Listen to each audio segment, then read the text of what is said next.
The vids are full of stories about guys who fall behind on their podcasting debts and get murdered for it. But that's not actually how it usually works. After all, while it may be hard to collect episodes from live guys, it's indisputably even harder to collect them from dead ones.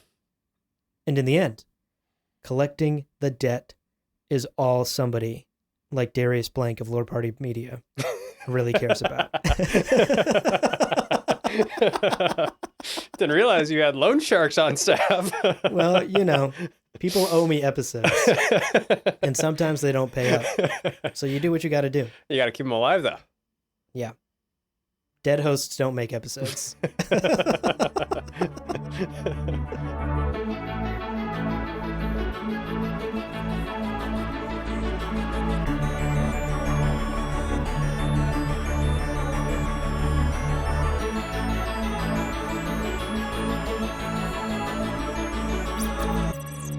Welcome to Science Fiction Book Club, a podcast for bookworms and stargazers.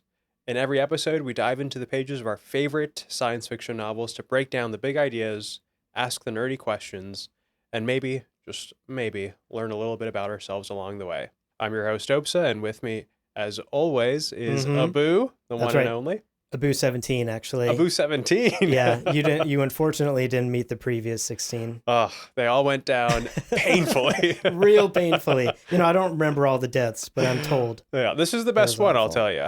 Yeah. Best instantiation. Yes, I like to believe I'm finally the best version of myself on the 17th try. That's right. We're already getting into the jokes. We're already getting into the Mickey7 jokes. Folks, today we are here to talk about Mickey7 by Edward Ashton. That's right. I'm excited, Opsa. This was a fun book to get into. We're covering the first 6 chapters. Mm-hmm. So, obviously, spoiler warning. Before you listen to the rest of today's conversation, make sure you read the first 6 chapters of the book. Also, as a reminder, we encourage you to read along with us and share your thoughts. So email us at sci-fi-bookclubpod@lordparty.com, and remember to join our Patreon at patreon.com/sci-fi-bookclubpod. That's where we post free reading guides and discussion questions. Sometimes we throw up bonus clips or bloopers that got cut from episodes up there. That's right. It's a good time. The Patreon is also where you can find the link to our Discord, which is free to join. That's where you can join our lovely little community and keep these nerdy sci-fi discussions going. And don't worry about jotting those links down frantically as a creeper is crawling up your leg. All of those links will be in the show notes below. Well, here's the game plan for today's episode. As usual, we'll start with a summary of the 6 chapters that we cover in today's reading. Then we'll share some of our impressions, our predictions, our thoughts, and finally, we'll wrap up with our sci-fi analysis. That's right. Okay, before we dive into all of that, let's take a quick breather, Opsa.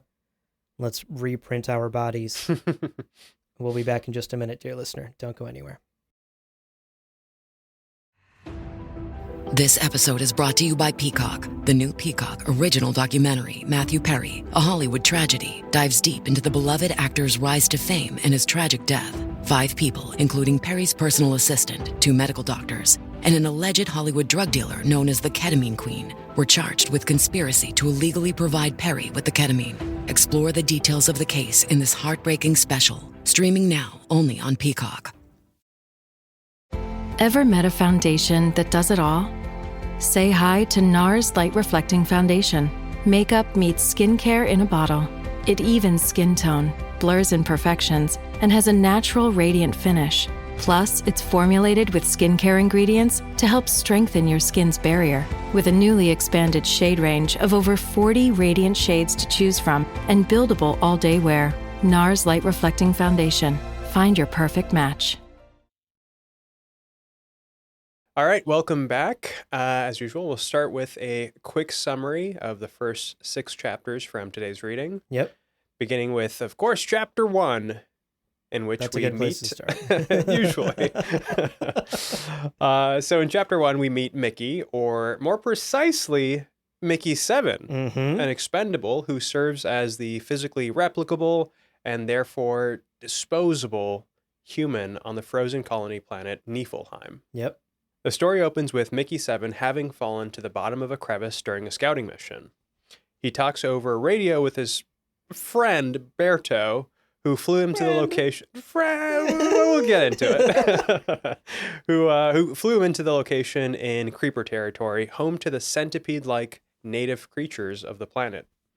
Berto claims Mickey can't be rescued, but really it's clear he's just unwilling to risk his own life in the attempt. Quote, "It's not like you're really dying or anything." Mickey then talks to his girlfriend Nasha, who wants to rescue him, but he refuses to let her jeopardize herself either. Mm-hmm. Though he considers letting himself freeze to death and tells Nasha that his survival instincts naturally kick in and he begins exploring the surrounding tunnels. Suddenly, he encounters a mysterious creature in the darkness, not exactly a creeper, but a terrifying, massive creature with razor-sharp teeth that picks him up and carries him away. Unexpectedly, it drops him off in a tunnel close to the surface, allowing him to escape. Mm-hmm. Making his way back to the human base, Mickey briefly chats with the station guard Gabe before heading to his apartment. When he arrives, however, he's greeted by none other than his replacement, Mickey-8, who has been brought to life. And here we have it. Here we have it. That's right. We'll get more into that in our sci-fi analysis. Continuing with our summary, Chapter 2. In this chapter, we dive into Mickey's backstory on the Union world of Midgard. We learn that on Midgard, they have like universal basic income, basically. Right. A lot of the labor is automated, Right. and the sort of like payoffs from that labor is then distributed amongst the populace. It sounds like sort of pseudo-utopian, but not like quite the utopia that like a Psalm for the Wild Built was, for example. A little bit more realistic. But a lot of things like hunger, poverty, those have been solved. Yeah. And humanity is now spending its time expanding its horizons, sending out colony ships like the Drakkar. So Mickey applies to leave on this colony ship, this interstellar ship, the Drakkar. And in this chapter, we learn how the recruiter grilled him, basically. Yeah. Why do you want to do this? Right. The recruiter in this chapter makes it very clear. This is not a job you want. This is a job that is not going to be fun. You're going to be subjected to excruciating pain time and time and time again. You are literally going to die time and time again. It's not going to be fun. No. But Mickey persists and signs on the dotted line. And that's it. He's approved. And he obtains, in his own sardonic words, quote, a shitty kind of immortality. Right. I really liked that line. Yeah. In chapter 3, continuing, we return to Mickey7's apartment, or is it Mickey-8's now? That's precisely the problem that we've got here. That's right. The two duplicates are clearly in a pickle as the Union doesn't approve of what they call multiples. That's right. Their predicament is both socially taboo and it's legally forbidden. Plus, they obviously don't have enough food rations to split between the two of them. They're talking about something on the order of 1,000 kilocalories or so, which is not enough, to be clear. Right. And they agree that they need to keep their existence kind of a secret from anyone, even their best friend Berto and their girlfriend Nasha. In a kind of dark comedic moment, but certainly dark, they end up deciding to play rock, paper, scissors over which of them has to essentially off themselves, just commit suicide, jump into the biocycler, which is horrible, but they don't really have much of a choice here. It's clear that they can neither survive on their own, and it's clearly unacceptable to the rest of the colony for there to be two Mickeys. Okay, chapter 4. We jump back to Midgard and we continue to get more backstory about Mickey and the circumstances that actually drove him to become the expendable of the Drakkar mission. In short, he accrued a bunch of debt to a person you don't want to be indebted to. No. And in fact, he accrued this debt betting on his best friend Berto. Betting against. That's right. his best friend Berto. Yeah. He kind of discusses the colony ship with Berto in this chapter and wonders if he too could kind of go with his best friend onto this mission. And there's no chance. only the best of the best get picked for these colony missions. It's clearly something that's highly regarded. Yeah. It's a prestigious position to Yeah. do. It's well respected. It's a thing that you sign up for. Or you've got great connections, which Or you've got wonderful... he does not, to be clear. No political connections. No. Clearly, he's got no money. He's running in the deep, deep Basically red. doesn't have a career. I mean, No career. He's a historian. Right, exactly. Which is a hobby, you know. Yes. Yeah. So Mickey's got no prospects. Right. And there's no way he's getting on this colony ship with his best friend either. And so he kind of goes home. He's like, sure, whatever. Like, I guess I owe money to this loan shark, but what is he going to do? He's not going to kill me. You can't get money back from a dead guy. So here's what the loan shark does. His goons show up at Mickey's apartment and subject him to a neural inducer. Folks, here's a quote on what a neural inducer does and what it feels like. Quote, if you're curious about what I experienced, try skinning yourself alive while a friend works you over with a blowtorch. That might get you about 10%. Oh my God. Of the way there. And horrible.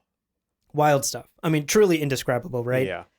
Certainly serves as motivation for this character to get the fuck off this planet, no matter how he does it. Yes.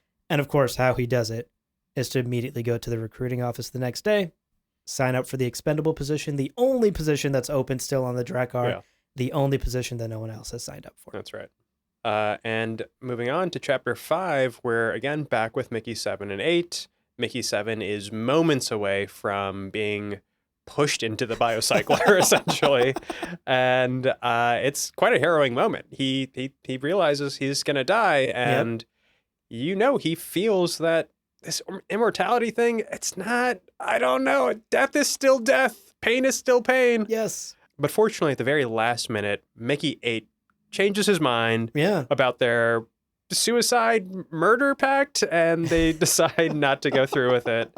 But they have to figure out what to do then. They're deliberating on their circumstances and agree again to keep this between them. They'll somehow figure out how to divide their rations up, subsist on the bio paste, and maybe there will be just enough to keep them both alive, even if emaciated and not thriving by any means. Right. And soon after, Mickey7 goes and he has breakfast with his girlfriend, Nasha, who's caught in a bit of an emotional bind. Yeah. Sitting in front of her is her boyfriend. Right. Who he died the previous night. And that leaves her feeling quite terrible, honestly. Yeah. And as Mickey puts it, immortality is confusing, huh? To say the least. To say the very least. Well, Berto joins them in any case, and he seems to notice. So in any case, Berto joins them, and he clearly senses something is off about Mickey, who keeps nearly revealing knowledge he shouldn't possess. Yep. It also emerges that Gabe, the guard that Mickey7 saw when he returned to base, is now missing and presumed dead. And Mickey realizes he was the last one to see him. And it starts to get him questioning whether the mysterious creature that, quote unquote, rescued him was somehow involved. Uh-oh. Just curious. Uh-oh. And the chapter ends with Mickey7 receiving a summons from command to report to Commander Marshall's office. That's presumably to get chewed out for having to have yet another body print. That's right. Okay, chapter 6, our final chapter today. We once again flash back, and we learn a bit more about Mickey7's complicated history with Commander Marshall, who's very much like a buzz-cut, straight-laced brick of a man. Oh, yeah. Buzz Lightyear, you know. Buzz Lightyear, Classic. very like American war hero, Yes, straight-laced military guy. Right. And Mickey clearly rubs him the wrong way, like from the jump. Right.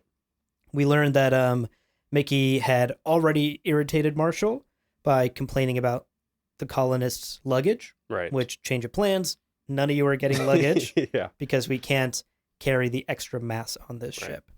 More significantly, we learned that Commander Marshall belongs to the Natalist Church, which believes in the, quote, sanctity of the unitary soul. Wow. Essentially, one body, one soul. Right. Simply put, is Commander Marshall's belief. And that's it. That's where the chapter ends. And we really get a sense that the commander hates Mickey. It's going to be a rough ride for Mickey. Oh, yeah. And that he's perhaps a little bit out of his depth. Right. Considering he didn't look up anybody on social media. Right. Like some of his fellow colonists did. No research. Yeah. Did no research, Yeah. signed up for this thing in a panic and showed up. Yeah. It's clear Mickey is a little bit in over his head. Right. So that's our summary. That's the opening of the book. Right. Quite a bit of setup, right? Like we're setting up the stakes. Yes. We're setting up some of the conflict. We're setting up who the characters are and what Right. the backstory is. Right. What are you thinking so far? Early impressions of the book. How are you feeling? Yeah, I mean, I think this is kind of standard sci-fi in many ways, and I am here for it. Oh, really? Okay, yeah. I'm not difficult to please necessarily, and I think this is hitting kind of all the sweet spots for me, where Amazing. we have a character that isn't kind of isn't overpowered. He's really a pretty average guy on a planet that seems to have solved some of the problems that hopefully, 1,000 years from now, we know how to distribute food amongst the planet's inhabitants. Yes. And I'm enjoying it. I think I like all of the dark humor. I think so far the dilemmas that we're encountering, I think make sense. Mickey7 having a clone of himself running around and that not being the most well-received thing by the rest of the colonists. I can see that. Yeah. If you can just continue to clone yourself ad nauseum, then I can understand why a church would spring up around it and have some beliefs that discourage that practice essentially. It makes sense. And I like that turn of phrase, the sanctity of the unitary soul, and it's certainly interesting. And I think that the science so far hasn't been overwhelming compared to some books that we've covered in the past. I mean, you take a hard sci-fi novel like Three Body, and it's told from the perspective of a scientist, written by a scientist, and it's a lot of science. Sometimes your eyes kind of glaze over. You don't have that experience with this book. No, this here. Reads more like a kind of an adventure novel with some science sprinkled in, and a really kind of intriguing philosophical and scientific kind of conceit at the heart of it. So yeah, exactly. So far, I'm I think this is kind of hitting the right notes for me. Nice. Yeah. Nice. Now let me hear what you think. Abu. I agree for the most part. Yeah. It's only 6 chapters in. I breezed through these 6 chapters. Oh, yeah. This is not a difficult read by any means, right? And so I'm having fun. I think the setup is fun. I'm excited to see where things go. The premise is interesting enough, right? What do we do when we have 2 copies of the same person? Right. I think that's an interesting dilemma to explore. But I think I'm a little bit more hesitant than you because I'm not entirely hooked by the story yet. Yeah. And again, it's very early to say that. Right. So that's like the huge caveat here. We could read like 4 more chapters and suddenly I'm in. Right. It's a lot of setup still. But it doesn't have hooks in me yet.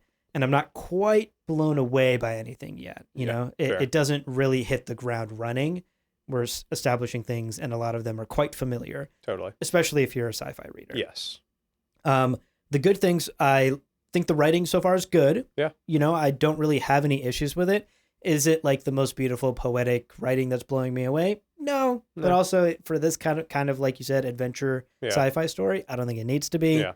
I think it's paced well, which it does really well. Like we're balancing a good amount of flashback to fill in story and get us caught up, but then also present day action that's moving the plot forward. Right. I think the most compelling part of the story so far is sort of the central conceit, the idea of the expendable, what that means for the human soul, what that means for immortality, quote unquote, and in particular, now what that means when you come face to face with a copy of yourself. Right. Okay, so some of my, again, I hate to call them criticisms because it's too early in the book to criticize anything, but some things that are holding me back still.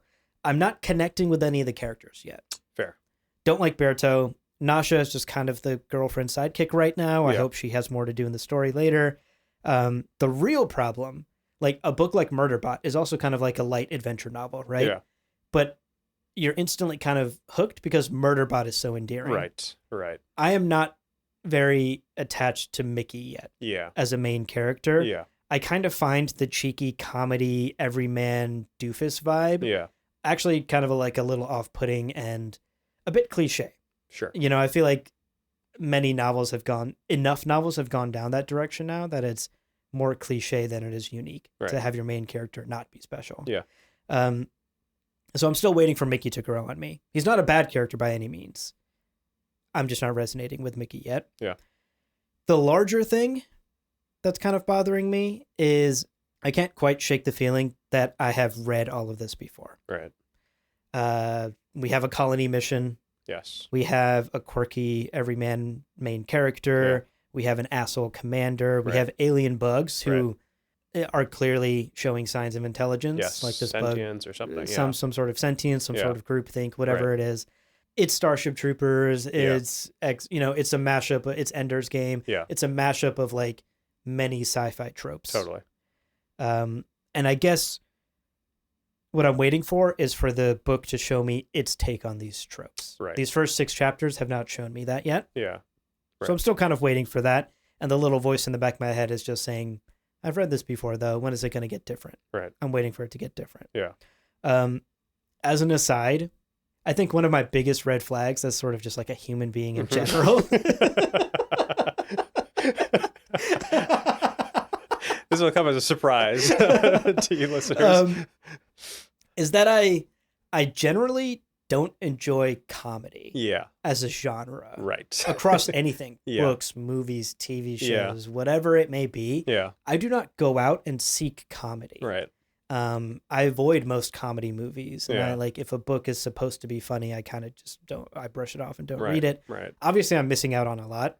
This is not me denigrating a whole genre. This is me saying, I don't like comedy. Yeah. And in a weird way, I don't find a lot of things funny. Yeah. I don't know what that says about me.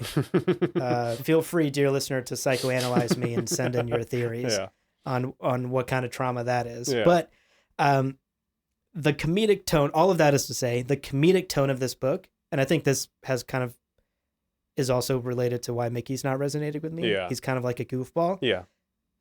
The comedic tone isn't working for me. Fair. But again, it's really not a knock against the book. That's a knock against me. Like, I just don't find things funny. That's like a kind of a crazy thing to say because I laugh at things and I love, like, Key and Peele is the best show ever made. 100%. That's clearly a comedy show. Yeah. I clearly like a type of comedy, but generally most comedy doesn't work for me. Yeah. I think the mixing of the worlds too, like it's just too much of a clash, perhaps. Like to have a comedic sci-fi adventure novel. That's maybe too many things in one. And this is completely a me thing. Yeah. It's not a book thing at all. Yeah. But there's that. Yeah. Comedy is generally a genre I avoid. Mickey falling asleep while he was being carried by the non-creeper creeper didn't get you. Didn't get me. You know? That's fair. Yeah. That's funny because that didn't even read as like a comedic bit to me. Yeah. Interesting. It read as like is he tired? Yeah. and for a second, I was like, did the creeper release pheromones that put him to sleep? Right. Oh, I see. The comedy, like, I see. Went right over my head. Right. Yeah, it's not, I will say, it's not necessarily laugh out loud funny. Like, so far, I haven't gotten that kind of vibe from the book. But I will say, on the other end, I certainly appreciate it. I'm really quite honestly digging it. Oh, good. I'm glad. This is, it's like, it's also even his pursuing the path of an expendable. Yeah. A path in which he will have to suffer excruciating pain over and over and over again and die over and over and over again as a way of avoiding the short-term pain that he was going to experience on Midgard. Being of having to pay his debts back. Right? Yeah. It's like, what? Exactly. I enjoyed even that, And that's absolutely fair. And I hope people do. I do think like a part of the draw of this book is the comedy. Yeah. It's just not landing for me. I'm going to caveat all of this once more. Yeah. All of these thoughts I just stated could absolutely change in the next episode because we are so early in the book. 100%. And so none of this is an indictment of the book. No. None of this is me even criticizing the book yet. It's just the vibe I'm getting in the very early 6 short chapters we've read so far. And I'm genuinely looking forward to seeing where things go because I think we've set up, again, a great premise that can go in a lot of fun and interesting directions. Totally. So I hope it does. Yeah. Well, speaking of where things go, any early predictions? I'm going to abstain from predicting because I will admit yeah, I have read quite further into the book. I'm like over the halfway point. Right. Just because I need to get ahead on reading. And That's blah, right. blah, blah. And you also have Mickey 17 and perhaps a screener coming up. That's right. I am seeing the film Mickey 17, so I wanted to try and get it through as much of the book as I could. And we're both going to go see the movie. We'll cover it on the podcast here, folks. Yeah. So stay tuned for that bonus episode as well. I'll make just one prediction. I don't have a ton of them in any case. Yeah, let's hear it. And it's really straightforward. I do feel that Mr. Berto will be betraying Mickey at some point in this novel. Easily. There's just been too much foreshadowing of his treachery and self-interest and unreliability for me to really think that his arc ends in anything but tears, essentially. Yes. And maybe we'll be laughing through those tears, but I think Berto does not inspire confidence, I will say. You know, if like Mickey, I was a betting man, I'd put money. I'd put all of my money down and then some on your prediction. That's right. I agree. I think we're seeing a Berto betrayal. Coming down the pipe. That's the vibe anyway so far. That's right. Okay, well, that is the summary and some of our early impressions and a little prediction thrown in, folks. Right. If you got some chips to bet with, go ahead. Yeah. When we come back, dear listener, we're diving into our sci-fi analysis of these first 6 chapters. We'll be right back. Hey, Fidelity. What's it cost to invest with the Fidelity app? Start with as little as $1 with no account fees or trade commissions on U.S. stocks and ETFs. That's music to my ears. I can only talk. Investing involves risk, including risk of loss. Zero account fees apply to retail brokerage accounts only. Sell order assessment fee not included. A limited number of ETFs are subject to a transaction-based service fee of $100. See full list at fidelity.com/commissions. Fidelity Brokerage Services, LLC, member NYSE SIPC. This episode is brought to you by Coffee Mate. After watching this season of the HBO's original series, The White Lotus, this is the tropical getaway I needed. One more pina colada, please. Hey, you're not on mute. Oh, I thought I was in paradise. Turns out it was my Coffee Mate. Coffee Mate pina colada and Thai-iced coffee-flavored creamers. Inspired by the newest season of HBO's original series, The White Lotus. For the love of coffee. Try now. Welcome back, listeners. And as always, we like to do a little bit of a meta-analysis of the novel.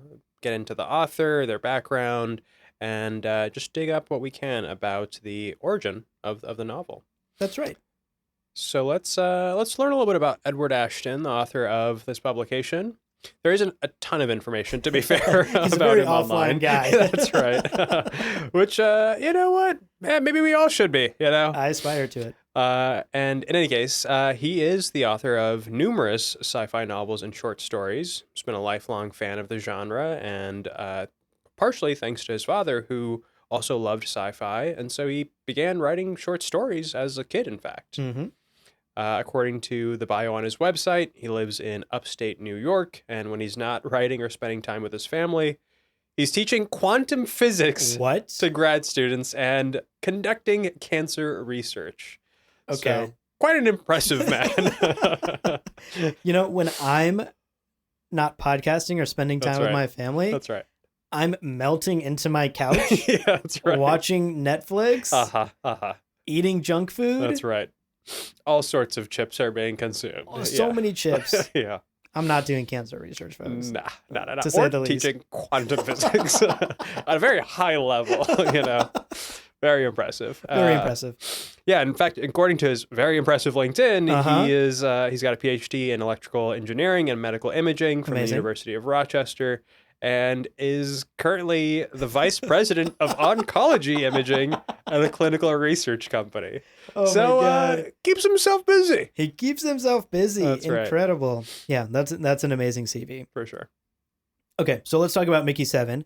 Ashton has said in interviews that the idea for Mickey7 originated from his fascination with the teletransportation paradox. Right.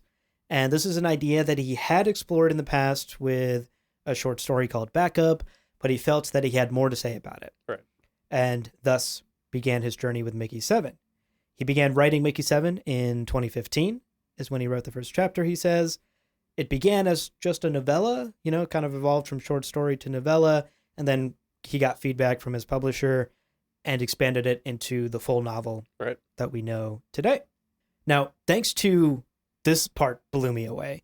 Thanks to his miracle worker agent doing some sort of black magic sorcery, Ashton was told in 2020, 2 years before the official publication of Mickey7, that his story had been optioned for a film adaptation and that Oscar-winning director Bong Joon-ho was interested in adapting his future book.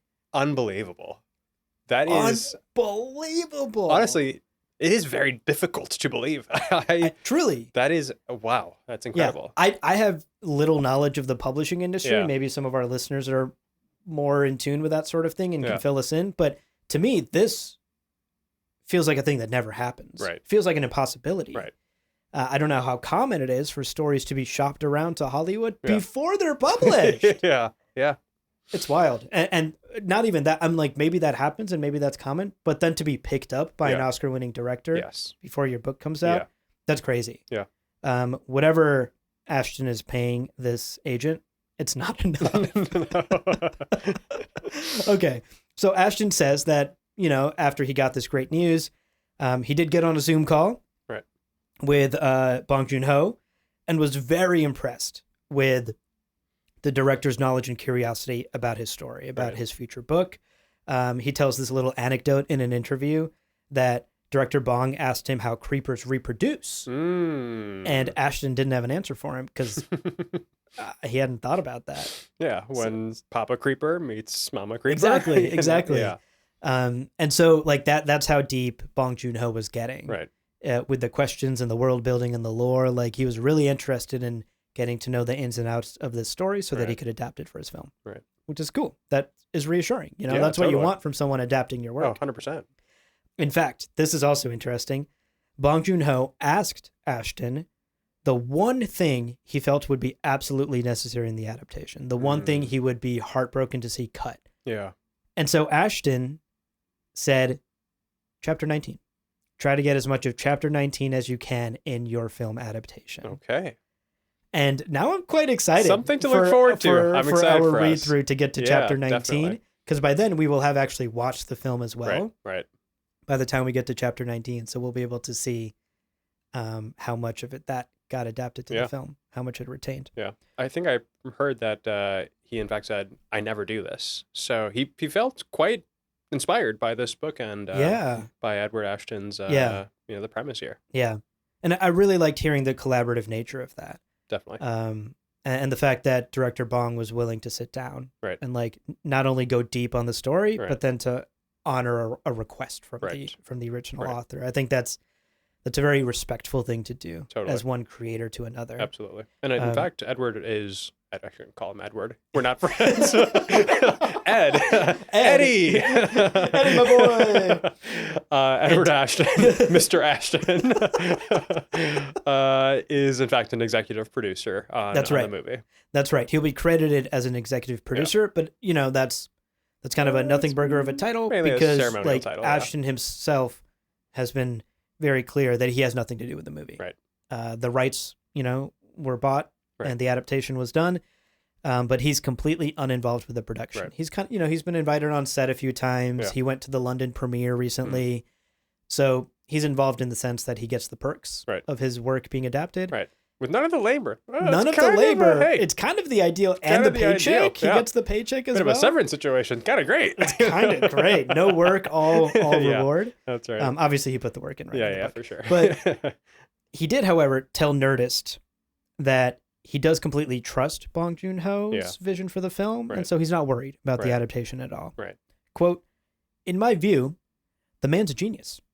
I don't believe he's ever made a bad film, and I sincerely hope that this isn't going to be his first, end quote. Yeah. That's great. Yeah. Ashton seems like a pretty humble guy, Yeah. He seems kind of also blown away that his book is being adapted. And so I think he completely trusts Bong Joon-ho, as one should, to turn it into a great movie. Right. Generally, the book opened with quite positive reviews. Yeah. NPR put the book on its best of 2022 speculative fiction picks. Yes. And it was also nominated for the Goodreads 2022 Reader's Choice Award in Sci-Fi. It didn't win, but, it got nominated. It got nominated. That's already a huge deal. Yeah. Gabino Iglesias wrote in Locus magazine, quote, Mickey7 is a fun, fast-paced read. Ashton takes elements of noir, a dash of philosophy, and a healthy dose of humor, and infuses what could have been a straightforward science fiction narrative with a barrage of small details and stories within stories that make it the kind of book that is, pardon the cliche, really hard to put down. Pretty glowing review there. That's a glowing review. And a lot of the reviews were like that. Yeah. You know? It's actually tough to find a critical review. You did manage to dig one up. I dug deep. I'll give you the honor of sharing it. Sure. Yeah, I really dug deep. Yeah. A lot of the review sites out there and publications liked the book. Yeah. Generally positive. So I really had to go to goodreads.com. And I will say, I believe this is one of the most like upvoted or thumbs up. I don't know what Goodreads ranking system is. Right. It's one of the top reviews of this book. Is Yoon's 3-star review on Goodreads. And Yoon is a bit more critical. Quote, when I started this book, I had high hopes. Not only is the premise fabulous, but the writing at first glance feels fast-paced and conversational, making this an extremely easy book to get into. The problem is that the story never really goes much past the premise. In fact, most of the conflict comes down to the two Mickeys being hungry. The rest of the time is spent on flashbacks to Mickey's earlier reincarnations and digressions on how other space colonies have done on different worlds. It's not that those aren't interesting, but they're just not what I was expecting. End quote. Okay. That's fair, I think. I think we're too early in the book to understand like where this reviewer is coming from. Right. But it'll be interesting to keep this review in mind as we're diving deeper. Right. Because I will say, if this review is true and Yoon isn't being like hyperbolic or overly critical, I too will be disappointed if it doesn't go much further than the premise. All right. We do in fact have a prediction here. There we go. But we'll see. We'll see it. We'll see if that review holds true. Yeah. But there's a positive review. Again, much of this book had positive reviews. Totally. And we dug deep for something a bit more critical too. Yeah. To give you a balanced view here. Yeah. Well, we like to now dive into what the dilemma is in this story. And I think we all know what it is.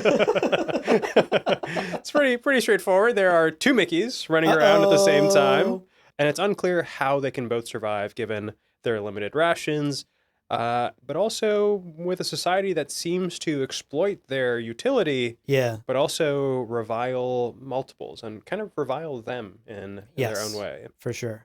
And I think, as we stated earlier, there is sort of like a practical dilemma for the two of them. Yeah. Because at this point, they've chosen not to kill each other. Right. They're going to keep things a secret. Yeah. And it kind of becomes like a, what's that movie where Lindsay Lohan does the thing with the with the twin? It's not Freaky Friday. It's the Parent Trap. Parent Trap. Yes. There we go. We're in sort of like a sci-fi colony Parent Trap situation. Yeah, I mean, it kind of happened with Nasha already without getting too far into that lewd moment. But there was a moment, though, where Mickey is a bit jealous of himself. Oh, you mean where they almost fucked in the shower? That lewd moment, Obsa? That's right. That's right. Can you be jealous of yourself? It turns out you can. Yeah. Oh, actually, we joke, but that raises another part of the equation, another dilemma for these characters and in this story is the emotional dilemma. Yeah. How are the two Mickeys going to emotionally handle another incarnation of themselves walking around? Right.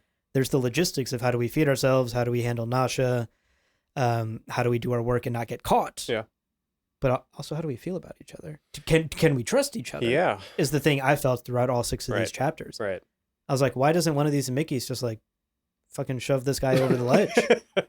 Yeah. You know? Yeah. But they both seem like quite kind-hearted people. Right. Mickey in general seems like a pretty good guy, a decent guy at the end of the day. And I think there's an emotional aspect here as well.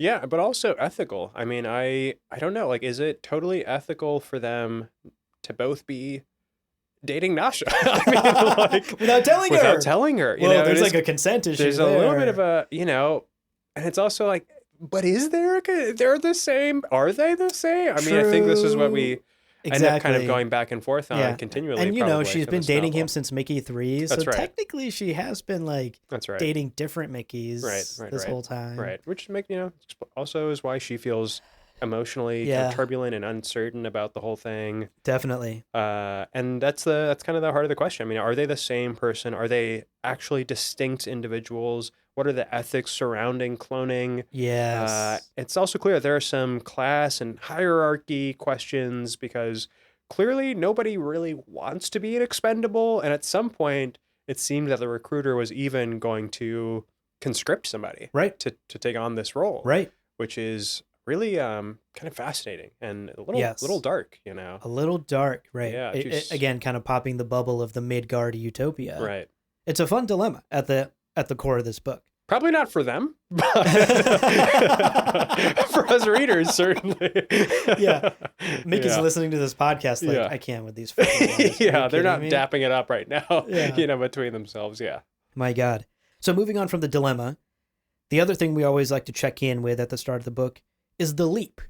This is science fiction. It's asking us, the reader, to take a leap of faith and to accept certain new technologies, certain new premises. Directions for humanity. Totally. And we have a couple of leaps in this story, of course. We've already touched on a few, but to touch on them again, cloning technology. Right. We also have technology that can capture consciousness and memories of some sort. Right. This new body gets printed, Mickey's memories get downloaded back into that brain. Right. So we have that sort of technology as well. We also have the ability to travel to distant planets at or near the speed of light. Right. 0.9 the speed of light, as I recall. That's right. Yeah. That's right. Nearly at the speed of light. And then, of course, this story, in a very classic sci-fi way, has local flora and fauna. That's right. So we have other life on these planets that we are colonizing. That are derogatorily referred to as creepers. As creepers, right. But just a general term. Just the natural inhabitants. But clearly there's distinct... because the thing that grabs Mickey is slightly different and unrecognizable than what he's used to seeing. Right. And then, of course, we mentioned this earlier, but the idea that Midgard has, to some extent, created universal basic income and reduced or exterminated outright poverty, outright hunger, as we know it today in the real world. Yeah. So these are some leaps of storytelling that the story is asking us so far. Where do you fall on these? Do these feel plausible to you? Which ones stretch the imagination for you? Yeah. I mean, so far, pretty standard, you know? So I tend to, there's nothing here that's so, I guess, remarkable and novel to kind of set me back. So I've already bought into most of this as a longtime sci-fi reader. So yes, it generally seems plausible to me. Sure. You know, to some extent, I want it to be the case that 1,000 years from now, we figured out some of this technology at least. I think cloning is one that is really, it's just so ethically kind of murky that I'm not necessarily, all in on or bullish on cloning in particular. But the way that, Ashton is telling the tale, it so far feels, par for the course. They've got these technical challenges, they've got technical solutions. And at the same time, of course, that there are still questionable moral choices being made by individuals and by humanity at large. So far plausible, and I think I'm pretty bought in so far. Yeah. How do you feel about it?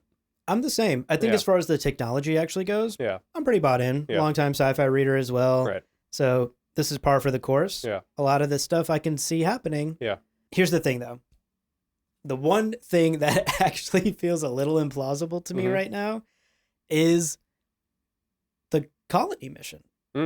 What is anyone getting out of it? This is a one-way trip. Yeah. Nobody here expects to go back home. Right. You'll never see your family. You're never going to see your family, your home. And you can never communicate with them. There's no... Right. You're going so far away that in your lifetime, communication won't be established. Right. It'll be future generations that will perhaps be able to communicate back home. Right.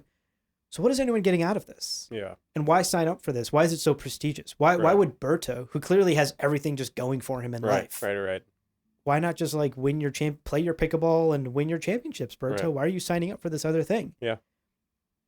That I'm not completely sold on yet, Yeah. and the book has not sold me on yet. That's a good point. There isn't enough said about, the motivations for pursuing something like this. Yeah. That's a Yeah. leap of faith I haven't quite made yet for Yeah. this book. It's a good point. Okay, one more segment to go here. The gadgets. The gadgets. Sci-fi stories We of love our gadgets. gadgets. There's a couple of fun gadgets There are in this some too. interesting ones, yeah. We have the oculars, Yeah. which seem to be some sort of eye implant. Yeah, something like that. You I don't know know? if it's like a contact lens with some Yeah. built-in tech or what it is exactly. Right, but Google Lens, like Yeah. right on your eye sort of thing. Right. We all want that. So we see oculars Yeah. being used. Apparently they're used for messaging, Yeah. messages pop up from command and stuff. Right. I'm sure they're used for other things too. Yeah. Little computer in your eye. Right.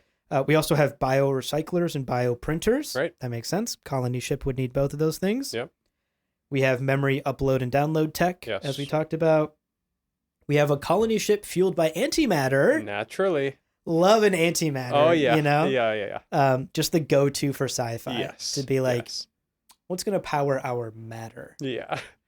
And Antimatter. or dark matter. Or dark some matter. stories go dark that's matter right, route. That's right. Yeah, so we're kind of seeing the full gamut. I would Right. consider this book more traditionally sort of like high-tech sci-fi. Yeah. Right?